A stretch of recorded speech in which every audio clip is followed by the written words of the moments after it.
ninguém se interessa de verdade porque é pouca coisa. Perfeito. Um bagulho que não existe de verdade, né? Então, por exemplo, a gente é uma paradinha aqui da internet, né? Imagino que um cara lá não vai olhar, puta, não, esse bagulho aqui tem... Não vai explodir. Óbvio. Entendi. Óbvio. E como é que... Vamos lá, você falou que a Rico tem 700 mil cara lá, né? Uhum. Como é que vocês ganham dinheiro, cara? Vamos lá. Boa pergunta. Quando você cuida de dinheiro de cliente, o dinheiro ele vai ser investido em algo, tá? Então, eu vou dar o exemplo da empresa de rodovia, que é um bom exemplo. Uhum.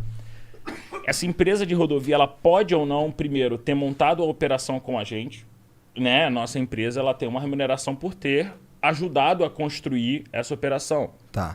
Imagina que a gente não ajudou, mas imagina que aquele título está disponível. Aquele título está disponível a uma taxa de 10%. E aí, qual é o meu trabalho? Conseguir, né, lidar com todos esses emissores e essas empresas para conseguir colocar na minha oferta uma oportunidade do cliente investir.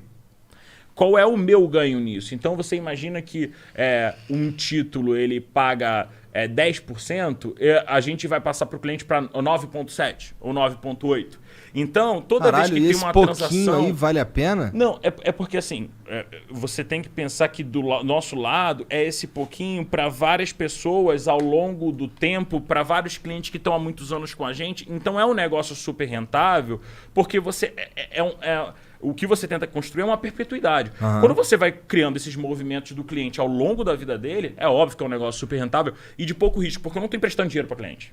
O cliente está investindo o dinheiro dele. Então, no final do dia, minha responsabilidade é administrar aquilo, cuidar aquilo da melhor forma. E toda vez que ele tem uma intermediação, e tem produtos que vão ser gratuitos, produtos não gratuitos, então se você investe no fundo de investimento, você vai pagar 1% de taxa de administração, 0,5% de taxa de administração, você vai pagar uma parte para o cara que está tocando aquele fundo, que toca aquela galera toda, e uma parte para a empresa que fez com que aquele fundo parasse, né, no teu app.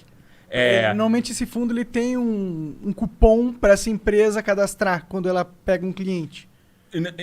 Imagina o seguinte, vocês estão fazendo o fundo dos podcasts. Então vocês, cara, compram vários podcasts e vocês montaram um fundo e vocês falam assim, Laio, investe nesse fundo aqui que você vai ganhar muito dinheiro, cara. A gente está comprando só podcast de gente boa que está começando. Uhum. Esse é um exemplo.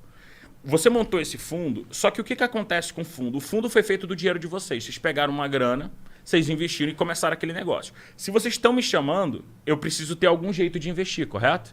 Então você faz um fundo de investimento e você ganha dinheiro por isso. Porque vocês têm que ganhar dinheiro por administrar esse dinheiro, concorda? Concordo. O cara estudou a vida inteira, tem um time de economia e etc. para conseguir acertar os calls lá dele. E esse cara ele tem que ser pago. Então a taxa de administração é uma porcentagem do valor que você investiu naquele fundo que vai direto para o time que faz a gestão daquele fundo.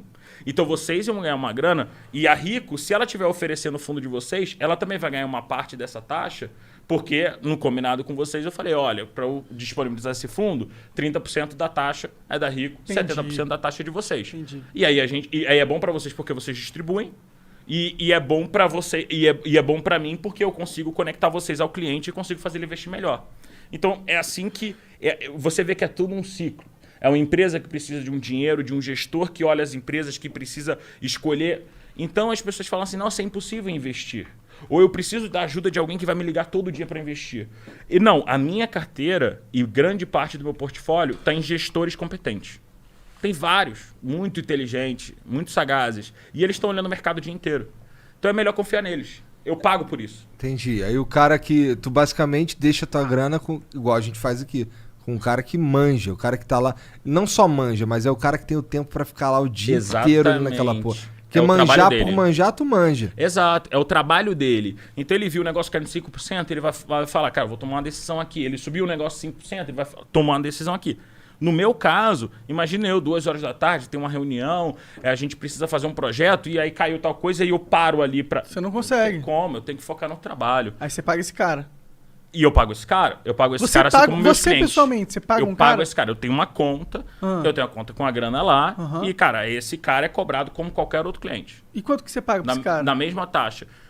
Assim, porcentualmente, ele ganha por... Eu tenho 10, 12 fundos na minha carteira, a taxa média de administração deve ser algo como 0,6. Então, na média, entre todos esses fundos que eu tenho, eu pago 0,6. Então é um cara só que cuida da tua grana, por exemplo? Não. Esse cara não me conhece. Esse cara não me conhece. Ah, ele não te conhece. Esse cara, a hipótese que eu coloquei aqui é o fundo de podcast de vocês está sendo investido pelo João. Tá, entendi. E o João entrou na Rico e viu lá, cara, fundo do podcast, legal, cara, vou investir. Então o João, ele tá confiando que vocês vão cuidar bem do dinheiro dele como gestores. Entendi. Que é um negócio diferente de eu falar assim, olha, eu sou um representante aqui da Rico e eu vou montar a tua carteira. É completamente diferente. O trabalho do cara lá, ele tem uma filosofia de investimentos, ele tem uma crença e ele tá cuidando do fundo, não da tua carteira. Pode crer. E você, pessoalmente, o que você faz? Você tem onde tá quem investe seu dinheiro? Cara, eu invisto meu dinheiro, até aquela crença que eu tenho, né, que eu expliquei um pouco para vocês aqui, é um pouco uma crença. Eu não gosto de nada que eu tenho que ficar falando muito com as pessoas, assim, do tipo, falando muito com as pessoas, do tipo, um negócio de serviço que me liga toda semana. Pra mim não funciona, tá?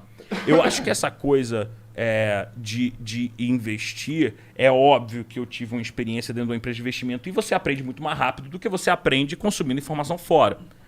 O meu ponto é, como eu não tenho tempo e como o meu psicológico ele tá trabalhando, ele tá focado em outras coisas e não no mercado, no dia a dia, no TIC, para mim compensa muito mais investir em fundo de investimento. Então a gente falou de renda fixa aqui. Eu confio em gestores de renda fixa para cuidar da minha renda fixa. Então, eu confio em gestores de BDR para confiar nas minhas BDRs. Eu confio em gestores de um fundo gringo para investir, cara, na gringa.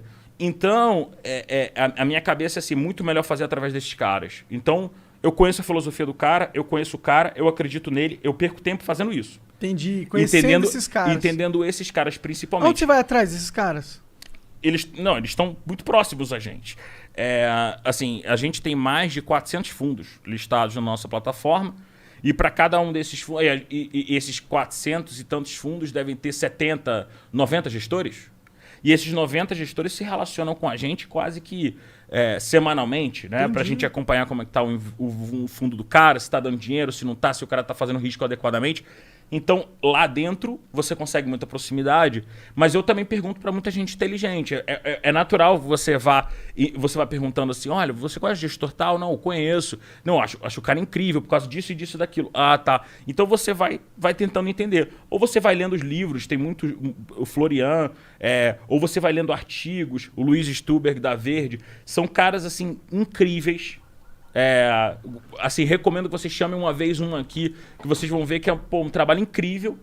E esses caras, eles tentam transformar isso numa coisa mais simples. Olha, tem aqui um produto que você investe, você vai investir como eu, um gênio dos investimentos. Entendi. Então você tem vários fundos que você investe, você conhece esses caras pessoalmente, e aí é por isso que você confia.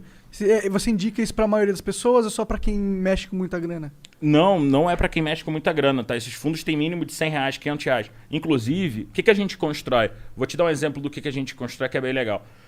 A gente tem um fundo chamado DNA, tá? Ele é um conjunto de 7 fundos. A gente estava falando aqui do perfil, tem 60...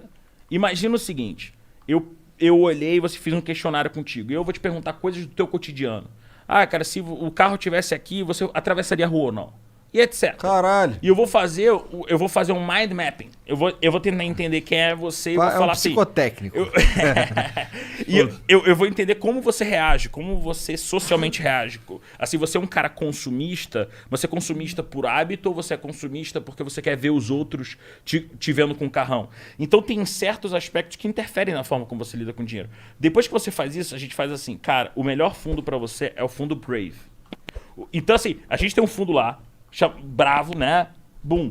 Esse fundo é para pessoas que são mais arriscadas. Elas tomam mais risco. Elas ainda estão criando dinheiro. Elas não têm tanto problema em assumir risco. E eu vou te falar, cara, compra o DNA Brave. E você vai em um botão comprar nesse fundo. Então, o que é o DNA? O DNA é uma seleção dos top gestores. Então a gente falou o seguinte, olha, esse é o Laio conhece esses caras, o Laio tá próximo, o Laio tá dentro do mercado. Aí o Laio sabe quais são 7, 8 gestores. A gente pegou lá os 7, 8 gestores que a gente gosta pra caramba, procurou eles e falou, olha, eu quero montar um produto, cara, que tenha vários DNAs dependendo do perfil da pessoa. E eu vou recomendar um DNA que já vai estar diversificado nesses melhores gestores.